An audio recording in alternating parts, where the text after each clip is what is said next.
Welcome to the Bluffton Biblecast, where together we embark on an apocalyptic adventure through the prophets and Revelation. Though it's a daunting task, we encourage you to embrace the challenge and find captivating truths from the mysterious parts of God's Word. I'm Becca Brooks, along with Chet Baumgartner and Darren Dreyer. Hudson Gerber is handling the sound and patiently removing our mistakes. Thanks for joining us. We hope you enjoyed the book of Isaiah. Welcome to the book of Hosea.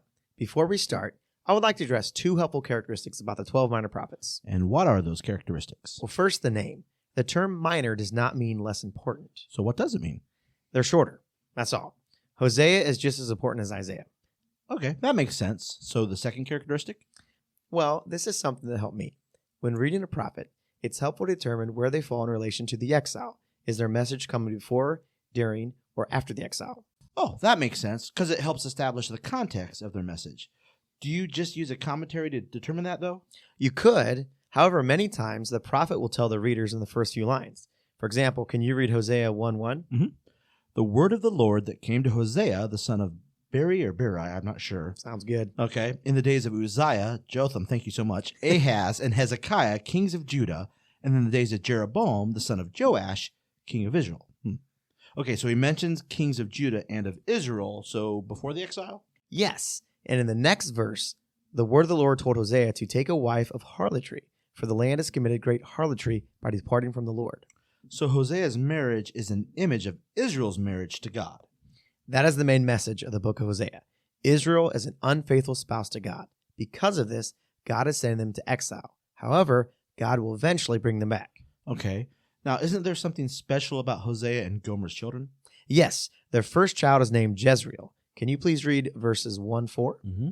Call his name Jezreel, for in a little while I will avenge the bloodshed of Jezreel on the house of Jehu, and bring an end to the kingdom of the house of Israel. So, quick side note, Jezreel was the scene of many events in Israeli history. Such as? Deborah and Barak defeated Sisera, Gideon beat the Midianites, the Philistines defeated Saul. Oh, wow. Okay, and is that where the house of Jehu came to an end? Yes. Listeners, read all about it in 2 Kings chapter 15, verse 12. And one more side note, on the other end of the valley of Jezreel is the hill of Medigo. In Hebrew, it's known as Armageddon. Wait, the Armageddon? Yeah, there is plenty to talk about there, but we have two more children to talk about. Can you read verse 6? It is about Hosea and Gomer's daughter. Yeah, call her name Lo-Ruhamah, for I will no longer have mercy on the house of Israel, but I will utterly take them away.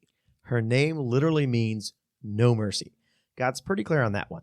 Now let's look at the third child, a son. Can you read verse 9? I can. Don't know if I'll pronounce it correctly. Call his name Lo-Ami, for you are not my people, and I will not be your God. So God makes it clear that he will put them away, which actually reminds me of when John the Baptist talked to the Pharisees. That's a good connection. John told them not to take pride in the fact that they are the children of Abraham. That's good. So let's bring this chapter to a close. Please read the last two verses. Okay. And it shall come to pass in the place where it was said to them, you are not my people, there it shall be said to them, you are sons of the living God. And then the children of Judah and the children of Israel shall be gathered together and appoint for themselves one head. This is a beautiful promise of restoration. I encourage us all to consider how this could be fulfilled. Okay, can you elaborate on that, please? Well, there are three options. First, it could be the return of the Jews from Babylonian exile. Second, some think it will be fulfilled at the end of the world. I tend to favor a third option, the New Covenant Church. The gathering together is the kingdom of Christ. On this note, can you finish by reading 1 Peter 2, 9-10? But you are a chosen generation, a royal priesthood, a holy nation, his own special people, that you may proclaim the praises of him who called you out of darkness into his marvelous light, who once were not a people, but are now the people of God, who had not obtained mercy, but now have attained mercy.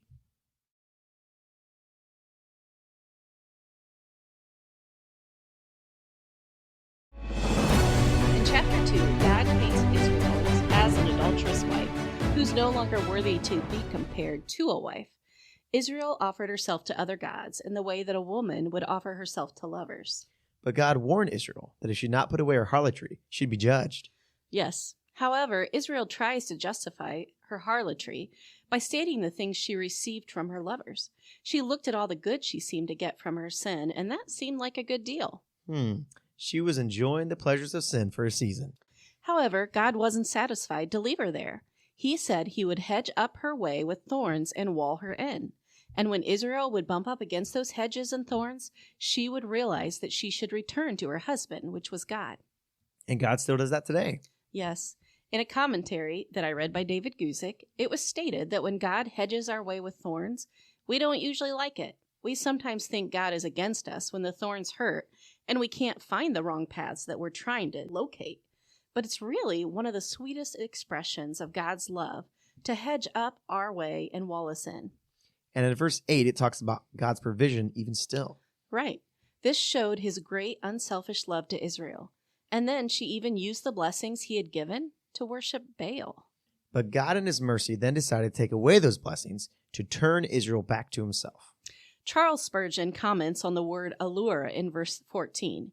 He even said, "This is a singular kind of power. I will allure her, not I will drive her, not even I will draw her, or I will drag her, or force her. No, I will allure her." It's a very remarkable word, and it teaches us that the allurement of love surpasses in power all other forces. That's how the devil ruins us. He tempts us with honeyed words, sweet utterances, with the baits of pleasure and the like. And the Lord in mercy determines that, in all truthfulness, he will outbid the devil, and he will win us to himself by fascinations, enticements, and allurements, which shall be stronger than any force of resistance we may offer. That's interesting. Spurgeon was the man. In verses 16 through 20, it talks about when the restored relationship of God and Israel would be. He wanted an intimate love relationship with his people. I appreciate how he said they would call him my husband. It's like God didn't and doesn't want to be viewed as master in this relationship. Yeah, and the Bible says, "I will take from her mouth the names of the Baals." In Hebrew, the name Baal comes from the word master, and the two words sound alike. False gods want us to serve them, like master to slave, but not God. He wants a loving relationship with us. And just like the previous chapter, this one mentions Hosea's children, right? Yes.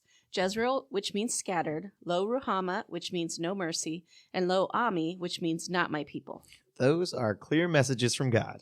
Yes, but scattered in judgment would become a prophecy of the promise, "I will sow her for myself in the earth." Scattering would be transformed into sowing. No mercy would be transformed into a mark of restoration, as God would have mercy on her who had not obtained mercy. And God would say to those who were not my people, "You are my people." In chapter 3, we see that God is commanding Hosea to love Gomer again. He actually buys her back. Wow. I can't imagine the love and sacrifice that took for Hosea, just like God bought us when he sent Jesus to die and pay our sin debt on the cross.